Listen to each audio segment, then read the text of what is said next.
Imagine being born upside down, in total darkness, surrounded by hundreds of screaming bats.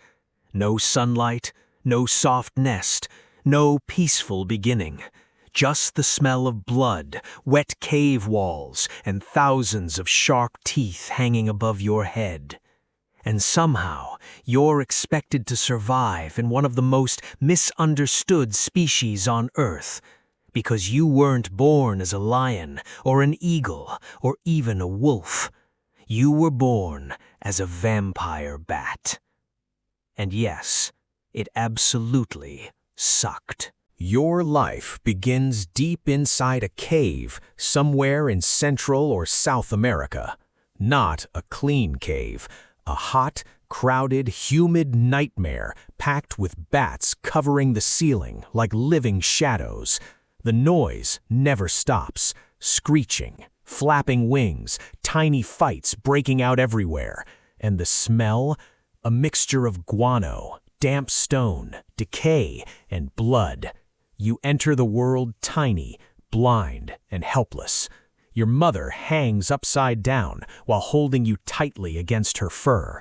If she accidentally drops you, you could fall straight onto the cave floor below. And down there, things get ugly fast.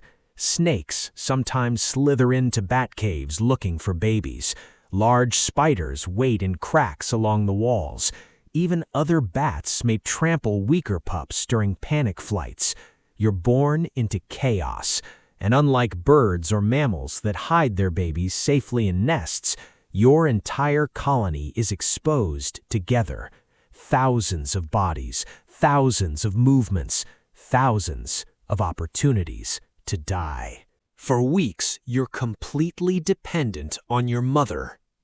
And that's dangerous, because vampire bats survive on one thing: blood. Not fruit, not insects, not seeds. Blood. And finding it is incredibly difficult. Every single night, your mother must leave the cave and search for sleeping animals in complete darkness. If she fails to feed, you suffer too, because baby vampire bats need constant nourishment. Miss too many meals, and starvation begins quickly.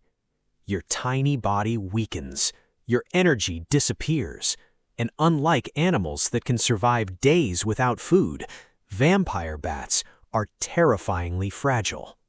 An adult vampire bat can begin starving after just 2 nights without feeding. 2 nights! That means your mother lives under non-stop pressure. Every evening becomes a race against death. Here's something most people don't know. Vampire bats are one of the few bats that can actually run across the ground, and eventually you'll need to learn too. But at first, you're terrible at it. Your limbs feel awkward and weak, you stumble constantly, and caves are dangerous obstacle courses filled with sharp rocks, aggressive bats, and massive drops. One bad fall could break tiny bones. But flying isn't easier. Your wings are underdeveloped, your muscles are weak, and when you finally attempt your first real flight, it's terrifying. Imagine jumping into complete darkness with no idea what's below you. That's your childhood. No training, no safety net, just instinct. Some young bats slam directly into cave walls, others crash into the ground, and predators are always nearby waiting for mistakes. Owls patrol cave entrances, snakes hide in darkness, wild cats lurk outside. Your first flight could also become your last. Eventually comes the moment that defines your species, your first feeding. And honestly, it's horrifying. Your mother guides you toward sleeping livestock or wild animals, maybe a cow, maybe a horse, maybe even a bird. You land carefully nearby.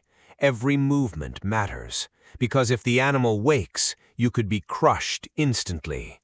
A single kick from a horse can shatter your body. One stomp from cattle can kill you immediately. And remember, you're tiny, only about the size of a human hand. So, while humans imagine vampire bats as terrifying monsters, in reality, you're fragile enough to die from one angry hoof. But hunger forces you forward. Slowly, carefully, you crawl closer. Your nose detects heat beneath the skin. Your razor-sharp teeth make a tiny cut. And then, you drink. Not much, just enough blood to survive. But even this is risky. Sometimes animals suddenly wake up. Sometimes they panic. Sometimes they bite back. And some humans kill vampire bats on sight. You grow up in a world where nearly everything fears you, or wants you dead. As if survival wasn't already hard enough, humans made things worse. People hear the words vampire bat and instantly think of horror movies, monsters, creatures flying through windows, bloodthirsty demons. But reality is far less dramatic. Most vampire bats simply want enough blood to survive the night. They don't attack humans like movie villains. In fact, humans are usually the dangerous ones. Entire colonies are destroyed out of fear. Caves are burned. Bats are poisoned. Roosts are sealed shut. And because vampire bats sometimes spread disease like rabies, people often kill them without hesitation. So now your life includes another threat: human fear. You become hated for simply existing. The worst part? Your species is actually incredibly intelligent.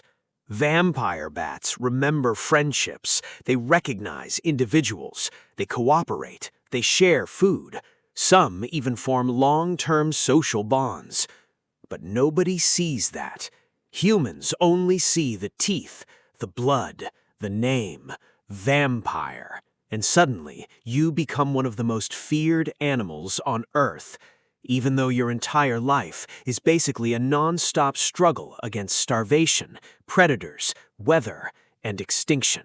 From the moment you were born upside down in a dark cave, your life became a battle.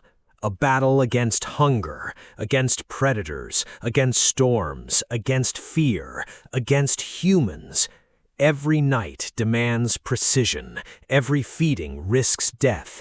Every mistake can end everything instantly. And yet, despite all of that, vampire bats survive.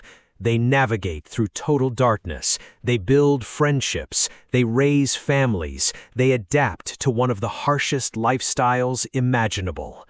So yes, being born as a vampire bat absolutely sucked. But maybe that's exactly what makes them one of nature's most extraordinary survivors.